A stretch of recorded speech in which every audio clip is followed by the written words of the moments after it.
Já que a cura está na palavra, segundo Freud, cá estamos, sem a pretensão de encerrar qualquer assunto, mas ao contrário, trazer à tona, multiplicar e fomentar ideias. O Interfaces tem o objetivo de tratar de temas que envolvem direito de família e psicologia de forma leve, didática e bastante empática, abrindo o diálogo sobre questões delicadas e relevantes no âmbito das relações familiares e levando informação de qualidade aos ouvintes. É apresentado por Ana Carolina Trindade, advogada e professora, especialista em Direito de Família e Sucessões, e por mim, Lavínia Lins, psicóloga clínica e escritora, palestrante nas áreas de perinatalidade e parentalidade, saúde mental e temáticas relacionadas ao luto. Convidamos você a embarcar com a gente nessa viagem. Apertem os cintos. E para o nosso terceiro episódio, o nosso convidado para bater um papo conosco é Diego Freitas, que vai abordar com a gente o tema Dá uma vergonha do pai que ajuda. Diego Freitas Rodrigues é doutor em ciência política, com ênfase em comportamento político pela Universidade Federal de São Carlos e especialista em bioética pela Universidade de Caxias do Sul. Ele é o pai da Maia Kenobi, de 5 anos, marido da Vivi, nascido do Mato Grosso, mas com um pezinho na Argentina. Bem-vindo, Diego. Prazer ter você hoje conosco. Eu que agradeço a oportunidade de estabelecer esse diálogo envolvendo a psicologia e o direito de forma leve, como foi apresentado. Isso. Vamos bater um papo aqui sobre o pai que ajuda. Eita, que pai complicado esse pai que ajuda. Diego, para começar, a gente queria escutar um pouquinho da sua experiência lá do início como pai, né? De que modo a nossa cultura, essa cultura que fica tão surpresa quando percebe um pai que supostamente ajuda, como é que isso influenciou ou até hoje influencia no seu papel, no seu desempenho enquanto pai? Eu sou, no caso, não dá para dissociar, eu sou fruto do típico caso que predominou e predomina, acho que ainda bastante, de pais separados. Então, pais que se divorciaram e, no caso, um pai, o meu pai, que era um pai que dizia que...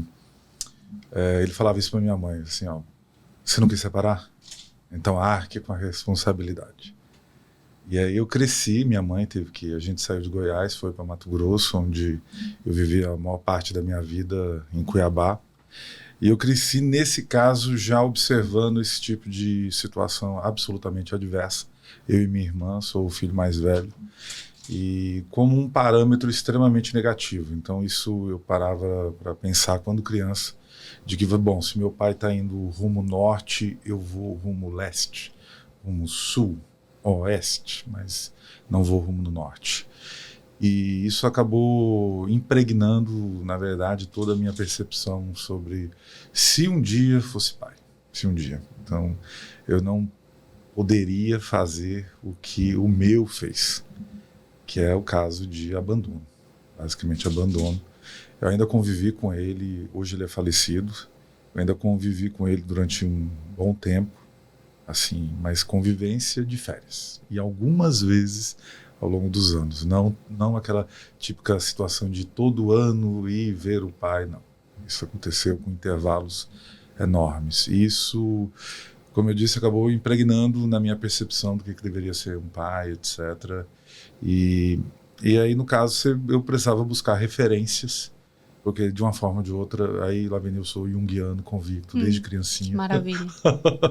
E aí a busca desse arquétipo, né, paterno, e aí eu tive que buscar na ficção, né, porque eu como um pai ausente. Então, Maia Kenobi, minha filha, que completou 6 anos agora. Ai, meu Deus. Atualiza. Errou a idade, viu? E aí, Maia Kenobi é justamente por conta de uma figura arquetípica de Star Wars. Você não tinha que ser Maia Kenobi. Então, essa percepção, como eu disse, impregnou.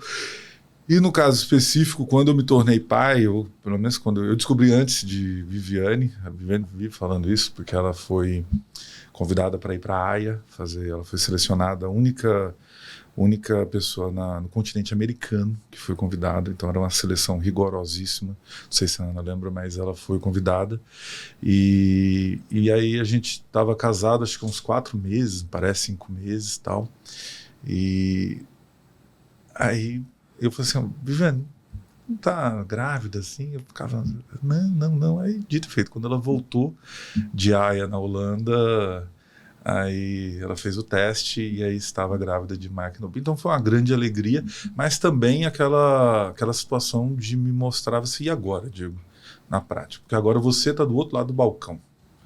Porque antes você estava no lado do balcão do filho. E agora que você vai ser pai? E aí definitivamente, eu acho que deve ser, ou deveria ser, um mergulho em inúmeras emoções que vêm, percepções, coisas que você... E muda completamente a vida mesmo. Se você é pai, não é que ajuda, né? Porque a ideia correta não é você ajudar, né? Porque você ali é corresponsável. Obrigada por isso, Diego. É errado mesmo falar de que ajuda. Ajuda é quando você vai na casa, sei lá, a madrinha da sua filha vai lá, faz uma festa dançante, aí você vai lá ajudar a pegar o vinho que está lá. Isso é ajudar. Isso. Mas essa outra percepção de ajudar não é a correta. Isso do ponto de vista ético mesmo. Não é o mais correto. Mas aí ficou esse mergulho, né, nessa novidade de ser pai. E aí vem várias ideias, como que é. Aí a criancinha nasce, e aí energia, e aí tem que criar, tem que conversar, aí tem as referências. Eu não sou...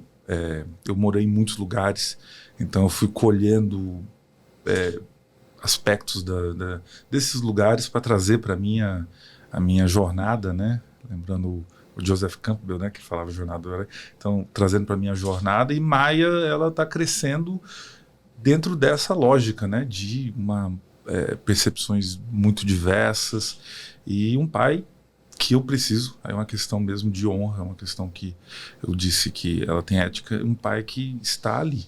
Ele está ali para buscar na icolinha, né? Eu adoro esse termo, icolinha, para buscar na icolinha, para conversar, para contar histórias que talvez ela não ouvisse em outros lugares. Então aí eu tenho que, para mostrar os quadrinhos. Os quadrinhos, que ela já reconhece, Star Wars, que ela já reconhece, ela sabe que o pai... Hoje, por exemplo, foi ontem, aí ela já me disse assim, hoje, papai, o senhor está muito roqueirão. Aí eu tava com a camiseta, passei a semana com várias camisetas de banda, e aí, mas é verdade, papai, hoje tá roqueirão. Aí ela ficou brincando com as amigas dela da escola ontem à tarde, e aí ela tava dizendo, papai, eu sou roqueira também. E aí descobriu que uma amiga também é roqueira. O critério do que é ser roqueiro fica flutuando. Mas isso é uma sinalização positiva que a gente tem em comunicação. Perfeito. Isso eu gosto muito. E também tive um ponto porque eu fui pai de menina, né? Então, pai de menina, então você tem aquela coisa que aí é uma pressão social, né? Que eu acho que coloca uns papéis muito formatados, assim, sabe? Como que cada um deve fazer. E Maia, eu tento criá-la de uma forma, junto com Viviane, de uma forma que prioriza a autonomia, independência, e independente se é menino ou menina. Isso, inclusive, ela faz artes marciais porque eu ensino isso para ela. Você tem que ter sua independência, sua autonomia, você tem que pensar de uma forma que você consiga se defender. Isso pequenininha. Ela tem um sabre de luz também, que eu ensino que legal. a lutar, mas para ela, ensinar realmente, ensinar ela desde pequena a ter essa autonomia. Gostar de ser autônomo, ser independente e ser responsável, porque também não adianta nada você não ensinar um aspecto sem priorizar também o outro, dar responsabilidade. Então eu sou um pai feliz. Só fazer uma observação com relação a um ponto que Diego abordou, dessa convivência com seu pai, você disse que era esporádica, né? Essa convivência, ela chegou a haver alguma determinação judicial acerca de como seria, ou foi ele quem estabeleceu? Vai ser assim, a responsabilidade é sua, com a sua mãe, foi você que decidiu, não foi assim que você falou? Você decidiu que você queria se separar, então a responsabilidade é sua. Então, essa convivência esporádica foi uma vontade dele? Houve alguma decisão nesse sentido acerca de como seria essa convivência? Foi um acerto entre os dois? Você lembra como é que se deu isso? Eu acho que um dos meus maiores problemas é ter uma boa memória. Eu lembro de tudo. Eu lembro em Goiânia, Lembro o bairro, lembro a situação dentro de um Chevette. Vocês lembram desse carro antigo, Chevette? Que na época não era antigo, mas aí hoje, fazendo essa retrospectiva, ele me perguntando, Diego, você não quer ir lá para o Tocantins, porque isso? E lá eu sabia que a coisa ia ser muito boa pro meu lado, como criança, sabe? Tem uma série de regalias, era o neto mais velho, o filho mais velho, menino.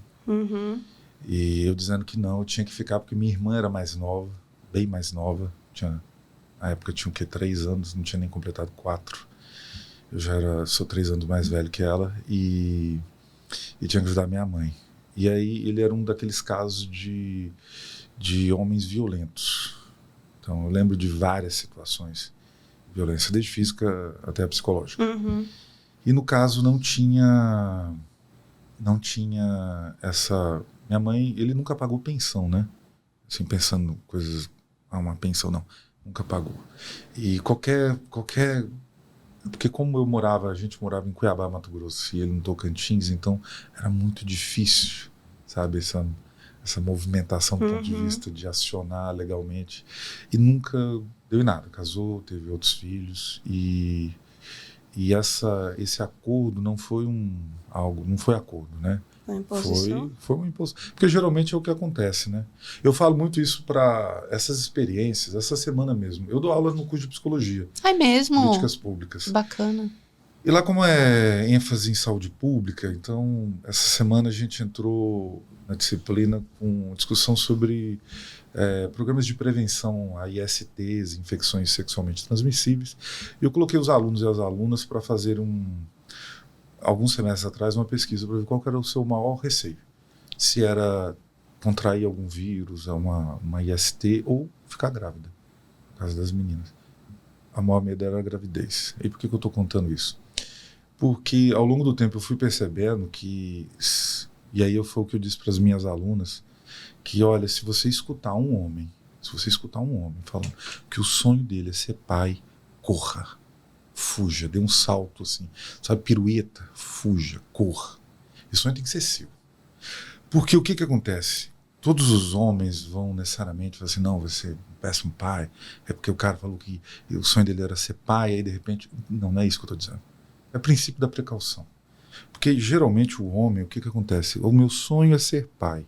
Só que aí quando vem a labuta da paternidade, da maternidade, ter que acordar até 3 horas da manhã, 1h30, porque varia de criança, né? Então, tem criança que dorme 2 horas, tem criança que dorme 1 hora e meia. Tem criança que é telecena, que é de hora em hora. Criança telecena, exatamente, isso é importante. Então, eu falo para as minhas alunas, fuja. Porque meu pai, depois eu descobri que tinha essa conversa. De sonho. Lá na minha terra, isso chama de conversa mole para boi dormir. Então eu falo para as minhas alunas, fuja. O cara falou isso no teu ouvido, já deu uma descarga elétrica na hora, saia correndo, fuja, que é cilada. Tem um grande filósofo brasileiro, né, 2, que era o Bino, vocês lembram da carga pesada? Sim! Ele dizia, um grande filósofo, caminhoneiro e filósofo, que dizia, é uma cilada Bino. É cilada Bino. É cilada, porque isso, Diego, você está dizendo basicamente que os homens não querem ser pai, não tem sonho. Não estou dizendo isso. Mas se você ouviu do homem, fique precavido. Fica atenta, né? Fica atenta. Não vai custar muito para você.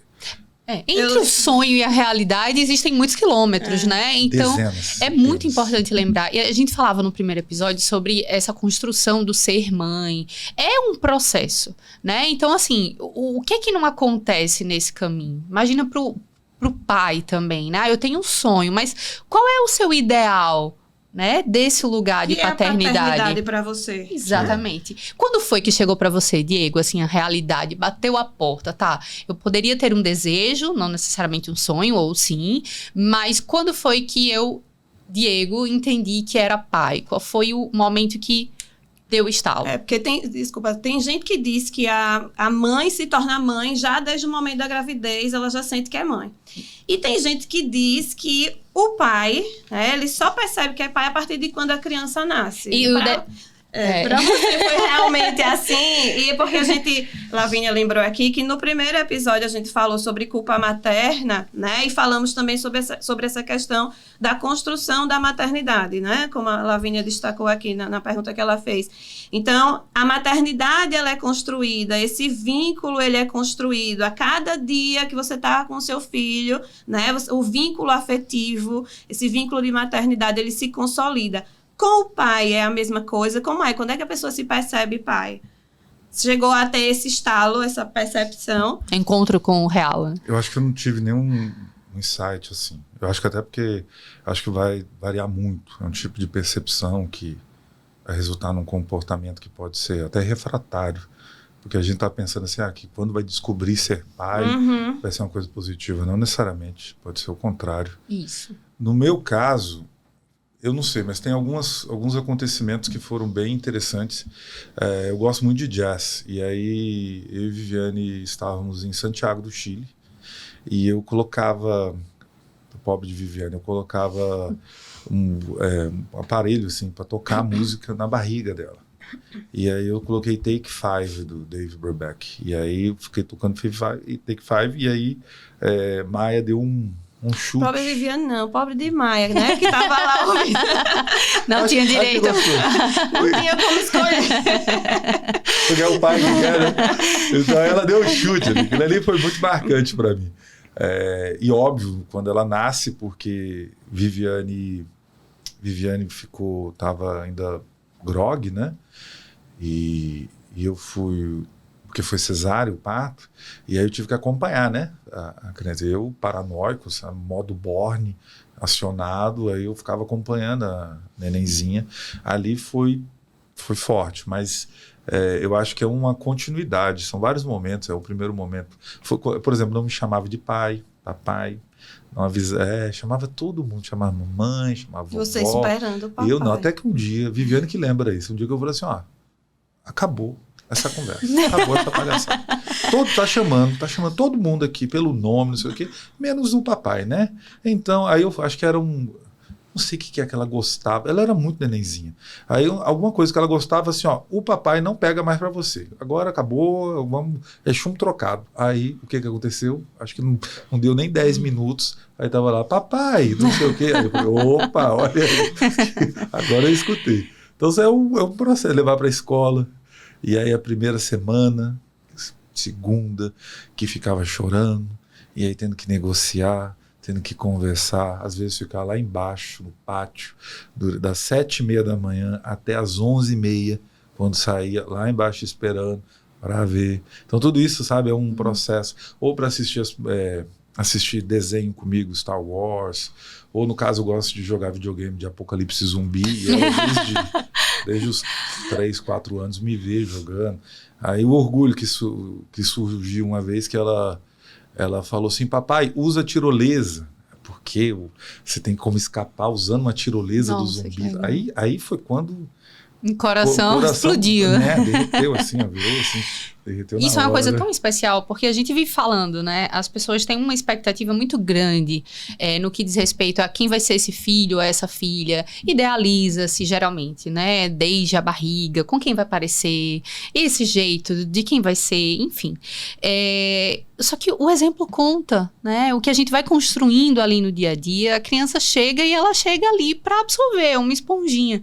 Então, a maneira como a gente vai interagir com ela e vai apresentar o mundo para ela é a partir do que ela vai construir esse referencial. E é muito curioso, porque em alguns aspectos, meu filho fisicamente não parece nem um pouco comigo, né? Com exceção, dizem, dos cílios. Lá ele tem cílios bons, né? Se fosse menina, talvez gostasse mais. Mas nós temos uma personalidade muito parecida. E isso me dá, assim, um prazer, sabe? Freud deve explicar. Mas que tem a ver com essa identificação, é um outro. E aí, eu queria te perguntar isso. Dá uma esperança de que aquela história anterior do Diego filho pode ser ressignificada a partir dessa nova relação estabelecida? Acho que essa não tem como... Porque são, embora papéis distintos, né? O filho se torna pai. Tem uma música que aí eu fico suando pelo óculos, que é aquela do É o Diogo Nogueira? Do Diogo é o filho? Ou é aquele espelho? É o filho. Mas eu gosto muito da versão que o pai canta, que é o espelho, né? Eu fico pensando nisso, me policiando muito, porque não tem, como eu tenho uma memória muito boa, infelizmente, eu lembro muita coisa. E é das coisas que eu, por exemplo, vejo que eu faço questão de repetir. Você tem que valorizar com quem você tá. A mãe dela, ela tem que crescer sabendo que a mãe dela é inteligente, que a mãe dela é espetacular, que a mãe dela é uma baita mulher, que a mãe dela é Pode falar. fueda. Ela tem que crescer com isso. Por quê? De onde eu vim era o contrário. Uhum. Então ela crescer com isso, eu fico aí assim, quase uma parte assim comportamentalista aqui, pensando mesmo assim, quais são os efeitos dela crescer nesse Se valorizando também enquanto mulher. enquanto né? mulher, porque eu tenho uma preocupação muito grande com isso. Eu não vou negar. Não vou negar. O que você acha que determinou isso, Diego? Porque, por exemplo, assim, há pessoas que acreditam muito no determinismo, né? Eu fui ou sou o filho de um cara que com a minha mãe era opressor, violento, etc. E não consigo ser de outro modo porque essa é a minha referência familiar. Então eu acabo reproduzindo, ou porque não tem outra referência, ou porque não tem como ser, sabe aquela coisa determinista? O que você acha que você criança muito pequeno, 7 anos, disse, não, eu tenho que ficar para cuidar da minha mãe. Eu tinha uma irmã pequena, assim, o que acontece? E com o passar do tempo, se você fez isso, o que quer que seja, aí é com você. O que você acha que foi ali no seu processo de desenvolvimento, determinando que você tivesse esse olhar? A minha esposa, mãe, minha parceira, a mãe da minha filha, ela precisa ser vista pelas qualidades que ela tem. Eu, enquanto pai, enquanto parceiro, enquanto homem, preciso, de alguma forma, que a minha filha perceba que ela também precisa ser vista dessa forma por um parceiro ou parceira, o que quer que seja lá um dia que virá. O que acontece? Eu pergunto isso porque tem pessoas que sofrem de uma certa angústia quando vem a sua história e dizem, Lavínia, não tem jeito. Essa é a minha história, não tem como mudar. E a gente fala sempre na psicologia em ressignificar, enfim. E aí me soa como ressignificação. Mas como é que você sente esse processo? Como se o karma fosse... No budismo você tem esse conceito do karma, né? E aí você... Só que o karma ela é ação, né? E ao mesmo tempo colher os frutos dessa ação. Eu, como junguiano convicto, desde criancinha, eu diria que foi um processo de individuação. Mas não é de uma hora para outra. Mas é percebendo, né? Você vai vendo os efeitos desse tipo de situação em crianças e depois também adolescentes, etc. E um dos pontos que eu pude observar, e também por ter rodei bastante, assim, morando em muito lugar, tendo que conviver com gente da maior diversidade possível, é que se essa individuação ela não resultasse um rompimento com esse... Porque aí eu vou trazer o budismo de novo, nesse caso, esse samsara, porque é aquela roda. O samsara é um conceito que traz a ideia de uma roda. Você fica preso nessa roda de renascimento. Mas não no sentido metafísico que eu estou dizendo. Mas realmente dessas situações, dessas vulnerabilidades, essas emoções, você ficar preso nesse ciclo, não sair. Você ficar preso, não sair. Isso é um samsara. Então você romper o samsara, colocar ele na tua frente, romper, ele sentido esse processo que o Jung... Hoje aqui tá ótimo, né? Falando Freud, Jung e tal. O Jung as repetições, né? Chamaria de individuação. Então eu tive que fazer isso na marra, um pouco na marra, porque você tem 2 caminhos no final das contas. Eu posso seguir o caminho que foi do meu pai, que era uma referência, e bem naquela fase inicial da vida, que você vai ali, vai armazenando as coisas, mas aí tem situações que me impossibilitariam de fazer isso. Por exemplo, de violência física à minha mãe, que aí marcou de tal forma que não dava. Não dava. Então, se eu estou assistindo como criança, e coisa que eu assistia, sei lá, Star Wars, e eu vejo o mestre Obi-Wan Kenobi, é o cara, e eu estou me espelhando nele, como que eu vou me espelhar em alguém que, por exemplo, está fazendo isso com uma pessoa que deveria ser a pessoa que deveria mais proteger o mundo? Não fecha a conta, eu não vou nem perder tempo. Isso foi mais ou menos isso que durante o tempo, não vou ficar aqui, eu preciso ter essa referência, porque a gente precisa de referência. Então é uma opção. E nesse processo, e aí de socialização, conhecendo gente, conversando, vi muita coisa, vi muita mulher, colegas minhas, por exemplo, que passaram por situações horrorosas. Vi amigos meus que também tinham problemas com... O nosso grupo, que eu chamo de velha guarda, a gente tinha algumas coisas em comum. Problemas paternos. Era uma coisa em comum. E eu tenho um outro amigo que também adoraria se vocês conversassem com ele, porque ele foi uma grande também referência para mim como pai. Porque era mais ou menos assim, eu tenho que fazer tudo diferente que o outro fez. Então era uma coisa muito parecida comigo. Só que teve gente nossa também que já fez o contrário. Ele seguiu o mesmo caminho do homem. Péssimo, caminho péssimo. Eu me lembro disso, eu lembro dele, eu lembro da companheira dele, que uma pessoa fantástica, também era do rock and roll e tal. E eu vi aquela coisa, eu fiquei triste, porque eu vi e falei assim, que roubada que ela está. E eu falei isso pra ele. Como você faz isso, cara? Você não tá vendo sua vida, tá... Mas você falar isso aqui, aí depois eu não morava lá, fui embora. Foi um karma que levou, tanto que se separaram. Espero que ela, não encontrei mais, mas espero que ela esteja muito bem, quem sabe ela nos ouça aqui. Tomara que ela esteja muito bem. E eu acho que isso é um acúmulo de situações que você, dentro do processo de reflexão, você vai acabar escolhendo. Assim, mas às vezes, mas inconscientemente, será que você não pode reproduzir? Então, sabe? Claro. E é justamente por isso que você tem que estar atento.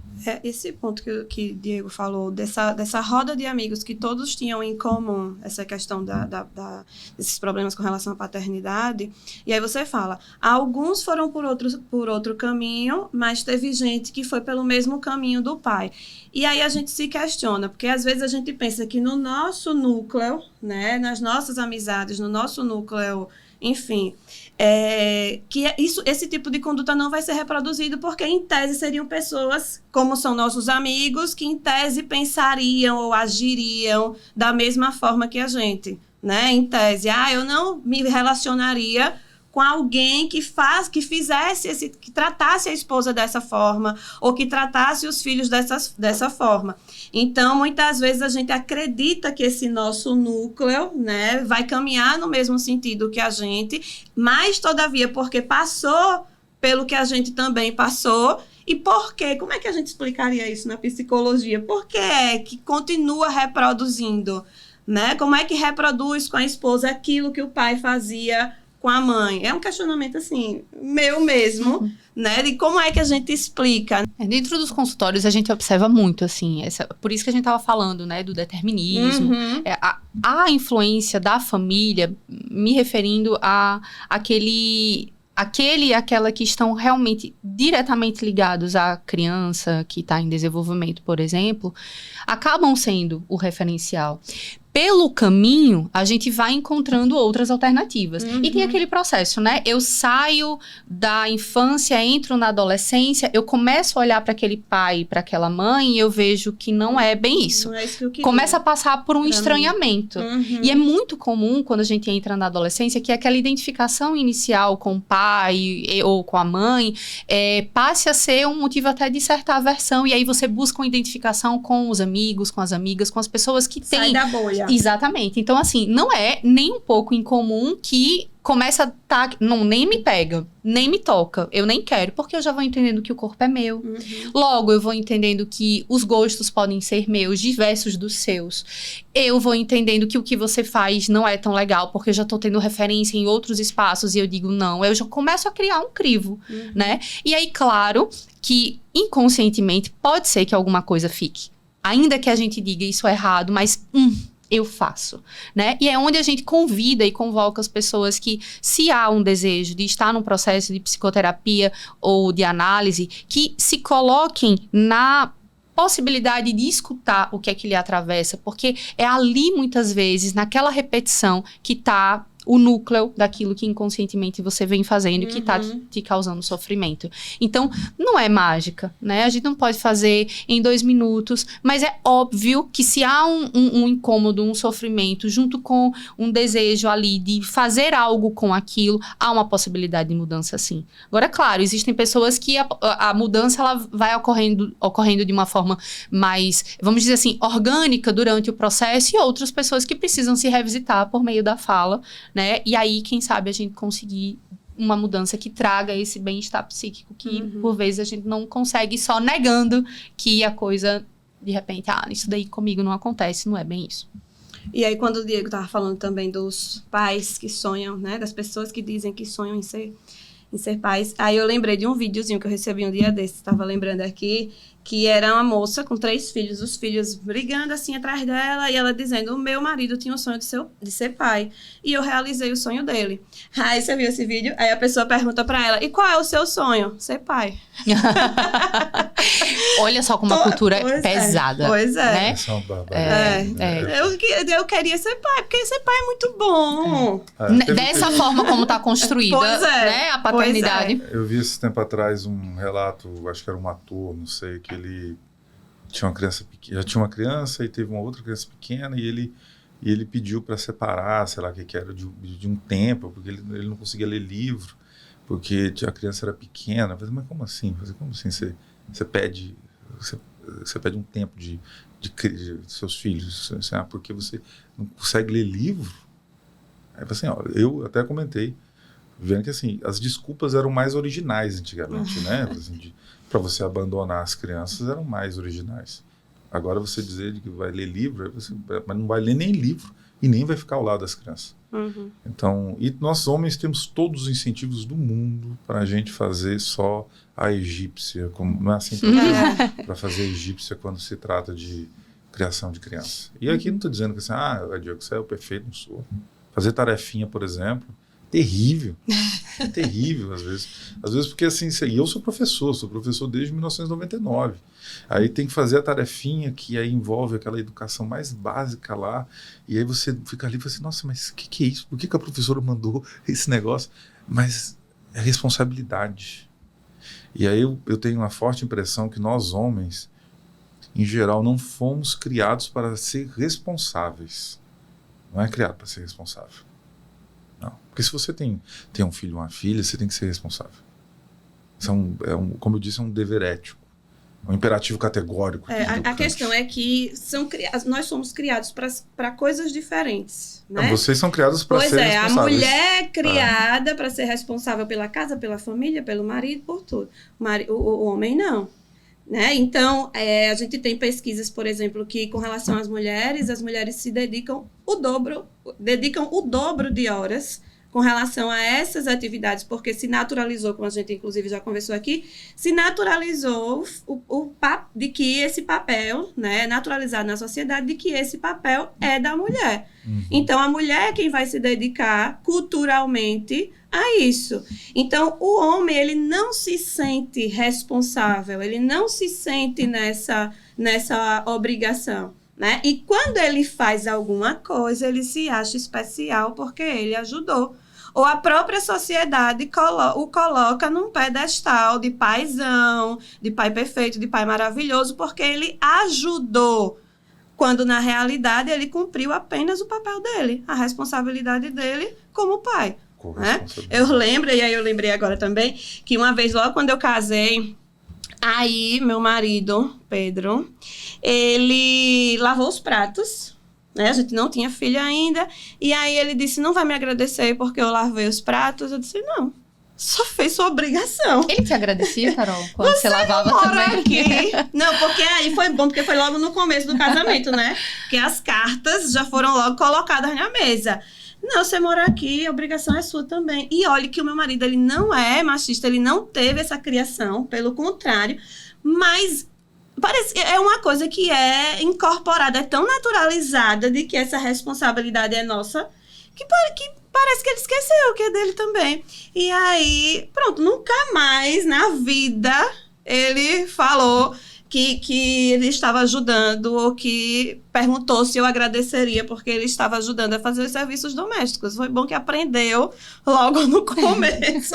E isso é legal, porque isso nos convoca a pensar que nós, enquanto mulheres, estamos nesse lugar de poder de mudança. Porque é cultura, a gente não muda uma cultura num piscar de olhos, mas a gente tem uma contribuição direta ali, fazendo no nosso ambiente mais próximo, né? Assim, de realmente convidar a reflexão sobre essas coisas que vão sendo reproduzidas, que são violências, são parte de uma cultura machista, mas que aqui não. E aí, quando a gente tem um filho homem, que é o meu caso, a gente já vai transmitindo as ideias, corroborando que aqui são pessoas, né? No episódio 1 a gente falava, a única coisa que o meu esposo não fez no início de vida do meu filho foi dar o peito, porque dar de mamar ele deu na mamadeira. Então, assim, a infinidade se coloca à disposição para você executar seu papel, horas. Fizemos juntos, né? Então, pois é. Vamos dividir. Essa questão cultural acaba repercutindo também na legislação, né? Porque a gente... há passos muito lentos ainda. A nossa legislação ela também vem refletindo essas mudanças acerca dos papéis parentais. Então, a nossa Constituição estabelece a paternidade responsável, estabelece a igualdade, estabelece o poder familiar, a autoridade, as responsabilidades, né, que devem ser exercidas por ambos os genitores. Na legislação infraconstitucional, a gente também já tem uma certa evolução, como, por exemplo, a possibilidade de afastamento do empregado, né, nos primeiros dias de vida do filho. Teve uma pequeníssima ampliação com relação à questão da licença paternidade, né? Então, a gente nota, a passos ainda muito lentos, essa mudança também no âmbito legislativo. Eu nem tive. Eu não tive. Maia nasceu, eu não tive essa oportunidade. Eu tinha que lecionar aqui em Maceió e Aracaju. E aí, nesse trânsito, eu não consegui. Fiquei com Viviane Maia, mas tinha que dar aula. Uhum. Não tive essa experiência de, mesmo um afastamento mínimo, eu não tive essa experiência. Isso muda bastante do ponto de vista do trabalho, nessa primeira fase, né? Porque eu pelo menos ficava angustiado, porque eu tinha que dar aula, tinha que fazer as coisas, e aí tinha que voltar para ficar com Viviane, ficar com Maia, essas noites insones, assim, Uhum. que dormia quase nada. Então, zerei o estoque de produção de café lá do sul de Minas, na época, tal, da Colômbia. Ainda tinha café da Colômbia que eu tinha trazido da última viagem, então acabei. Mas, ao mesmo tempo, foi uma época tão, tão interessante que eu não me esqueço que eu ganhei um projeto do CNPq, um projeto universal, e eu me lembro que Maia tinha quantos meses na época? Acho que tinha 5 ou 6 meses, assim, era uma coisa, ela era bem pequenininha, e eu lembro que eu estava escrevendo e ficando com ela aqui no computador, assim, e aí eu terminei o projeto, fui colocar ela para dormir, e aí eu olhei assim para a carinha pequenininha que eu estava dormindo ali, e falei assim, ela estava ao lado do momento que eu escrevi, acho que a coisa mais sensacional que eu já fiz na vida foi esse projeto do CNPq, e eu, senti aquele assim, acho que vai ser positivo, hein? Tanto que foi. Eu ganhei com a nota próximo de 10, então foi tudo que eu pedi, o CNPq bancou, e foi muito interessante.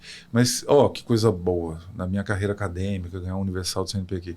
Só que isso não pode ser esquecido, que está diante de um contexto em que a gente tinha que se desdobrar. Viviane, vocês mulheres recebem umas cobranças, tem as cobranças estruturais, e aí tem as cobranças internas. Uhum. Essas cobranças internas são tenebrosas. Porque eu falo isso? Porque eu não recebo. Viviane recebe. Mas eu acompanho. E aí coisas assim que beiram o eu do lado de fora, surreais. Umas cobranças assim. A mãe não pode se divertir. Uhum. A mãe não pode ir, sei lá, encontrar as amigas. A mãe não pode viajar sozinha com a amiga.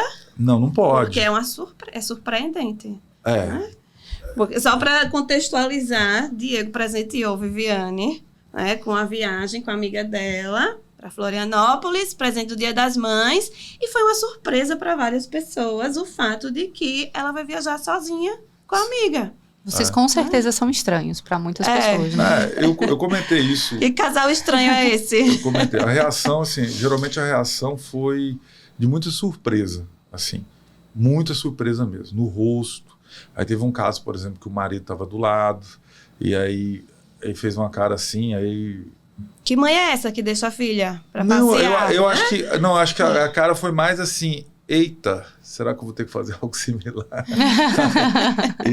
Só que aí nesse... Porque você agora abriu um precedente complicado para outras pessoas conseguirem dar conta, né? Porque assim, e o machismo, ele vai forçar vocês a ficarem ouvindo bobagem, que ai, não é mãe, ai, mãe não faz isso, ai, mãe, a mãe não pode sair para se divertir, a mãe não pode ir não sei onde, a mãe não pode nunca, nada. O pai né? pode. O pai pode, porque tem que entender que o pai, etc. Eu não tenho muita paciência para esse tipo de coisa. Eu não tenho.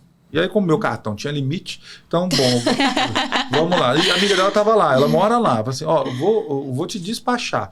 E mesmo assim, Viviane ainda ficou assim, tal. Aí eu falei assim, não, vamos agilizar isso, antecipa a aula.